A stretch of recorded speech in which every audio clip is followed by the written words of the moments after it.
Keto King here. Today I'm really excited because this is the first of a series I'm doing, and it's going to be a What Is series. This is going to focus on ingredients and products that I use in all of my recipes that you guys are constantly asking about.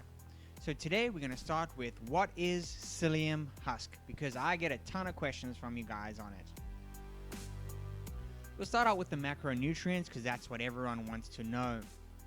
So psyllium husk is almost entirely fiber. Now that's a great thing for us low carbers here. It contains a negligible amount of protein, zero fat, zero sugars. Now if you look at this label, don't be misled by it saying there's 6 grams of carbs. Technically, fiber is a carbohydrate, but because fiber has zero effect on increasing your blood sugar levels, we are happy with this. And this is precisely why we focus on net carbohydrates, which is total carbs minus fiber. All we care about is those carbohydrates that affect our blood sugar levels.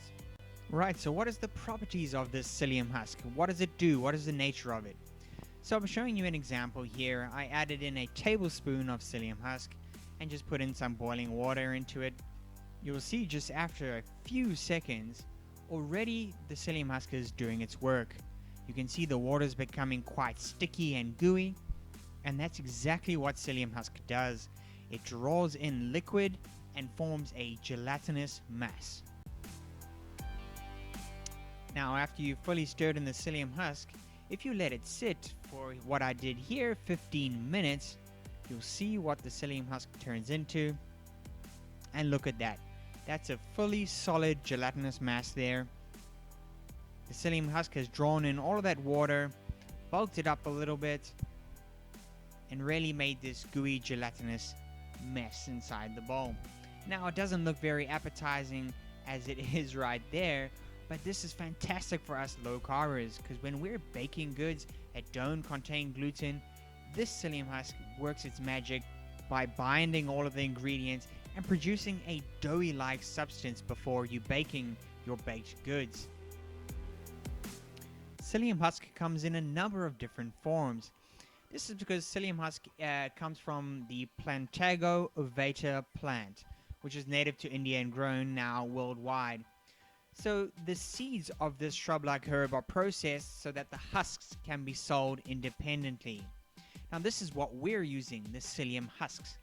Now if you see and look closely here, you can actually see that this is the outer coating of the seeds. It is still a fairly fine texture, and from far it does look like a powder, but it's not. It is the whole psyllium husks. If a recipe specifically calls for psyllium husk powder, all you simply do is pop into your blender like I'm showing you here, give it a good blend, and it comes out as psyllium husk powder. Now don't be fooled.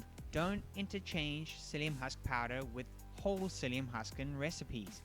Now all of my recipes on my channel so far to date call for whole psyllium husks. When I say psyllium husk, I'm talking about the whole psyllium husk and not the powder.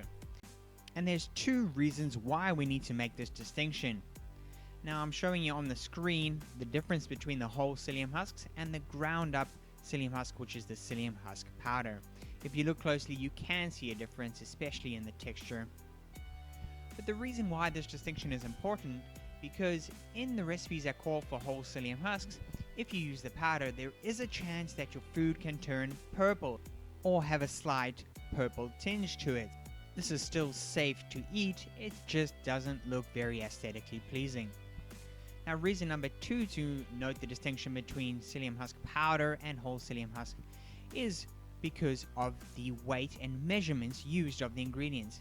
Now what I'm showing you here, and why I always recommend using a scale, I've got 20 grams of whole psyllium husks in the one bowl, and I've got 20 grams of ground psyllium husk in the other bowl. Now here's the whole psyllium husk I'm putting into a 1/4 cup measurement. Now you can see it really almost covers the entire cup, so that's about a 1/4 cup of whole psyllium husks. I put the same 20 grams of psyllium husk powder into a 1/4 cup, and look at that, it only goes up to roughly half of that 1/4 cup. So be sure to check what form of psyllium husk the recipe calls for and measure it using a measuring scale if possible.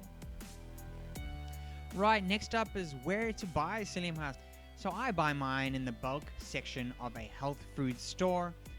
Now I have been fortunate enough to find it in the bulk section of a regular grocery store, so take a look.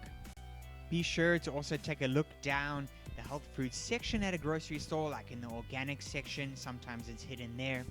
You might also want to try look in the medications aisle around the laxatives. It's often sold as a laxative. Just make sure it's 100% pure psyllium husk. Yeah, you heard me right. This is marketed as a laxative at times. It is one of the main ingredients in products like Metamucil.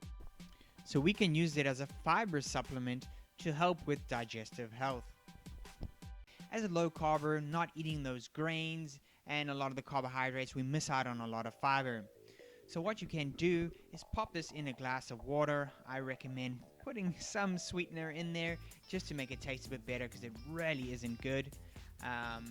Mix in 1 teaspoon to start of psyllium husk, and I also recommend drinking it really quickly, because as you saw in that demonstration earlier, it starts solidifying into that gelatinous mass very quickly. Stir it in, down it, and Bob's your uncle. You've just increased your fiber intake for the day. Thanks so much for watching, guys. Let me know in the comments section if you enjoyed this series and you want me to do more of this. Subscribe to my channel so you don't miss out on new videos. Come check me out on Patreon and smash that thumbs up button. And of course, keep it keto.